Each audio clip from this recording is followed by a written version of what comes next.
All right, if you're a student, you know this time of year. The pressure is definitely on.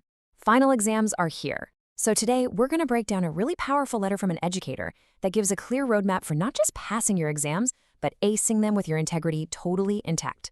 Let's dive in. So let's just start with this idea, because I think it's brilliant. Exams aren't some kind of punishment. They're the final stretch of a race you've been running all semester long. Thinking about it that way is huge. It can really shift your mindset from feeling anxious to feeling empowered, just focusing on that finish line.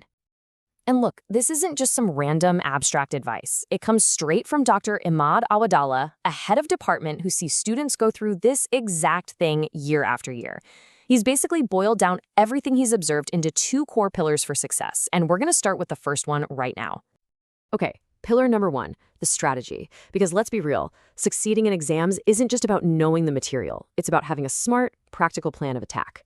It's all about working smarter, not just harder. According to the letter, your single most powerful tool, your strongest ally, is time management. And this isn't just, making a to-do list. It's about fundamentally taking control of the clock so it works for you, not against you. So what does smart time management actually look like? Well, the advice is broken down into 4 key steps. First off, plan your schedule. Seriously, don't just wing it. Second, break your revision down into smaller, manageable chunks so you don't get overwhelmed. Third, you gotta prioritize. Focus on the big topics or the areas where you need the most help. And all of that leads to the final crucial point, avoiding that last-minute cram session, which, as the letter says, just drains your energy and affects performance. A good strategy goes way beyond your desk. You have to remember that your brain is part of your body. Fueling that engine with enough sleep, water, and good food isn't some kind of luxury. It's an absolutely critical part of the plan. A tired or dehydrated brain just can't learn effectively. Simple as that. Okay, now check this out, because this slide really puts it all into perspective. It shows 2 totally different approaches. On the left, you've got effective studying, focusing on actually understanding the concepts, reviewing notes, practicing questions. On the right, you've got the stuff we all fall into sometimes, just trying to memorize facts, which totally drains you and means you're ignoring your own well-being. The goal is real learning, not just remembering stuff for a day. So, you've got your strategy down, you're taking care of yourself, you're focused on understanding the material. But then the letter makes this very clear, very important turn. It says that beyond all the practical tips, there is one single principle that is absolutely 100% non-negotiable. And here it is. This is the central, unwavering message. And it's not a suggestion. It's a direct and really serious warning. The source calls cheating a trap. And that's exactly what it is. A trap that completely compromises everything you've worked so hard for. And that warning, it leads us straight into the second pillar, the principle. So here, we're shifting gears from the how of studying to the why of your education itself. It's all about the one principle that holds everything up, integrity. It's a fair question, right? When you're under a ton of pressure, why is this principle of integrity so important? Well, the letter doesn't just give you a command. It actually explains the really profound reasoning behind it.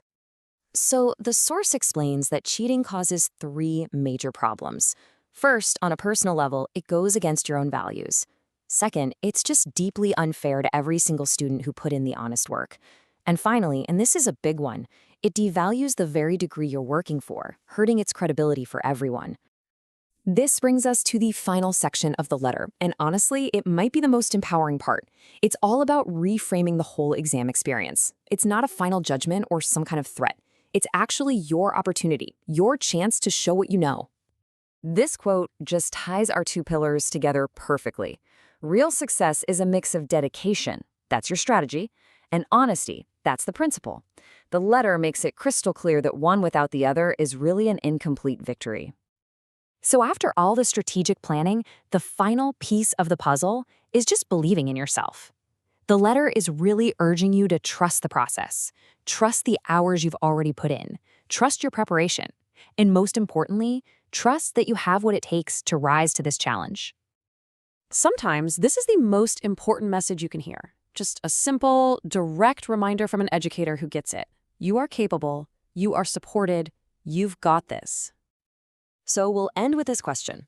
We started this whole thing with a metaphor of a race. So when you finally cross that finish line, What will you be most proud of? Will it just be the grade you got, or will it be the knowledge that you earned it with focus, dedication, and, above all, with your integrity?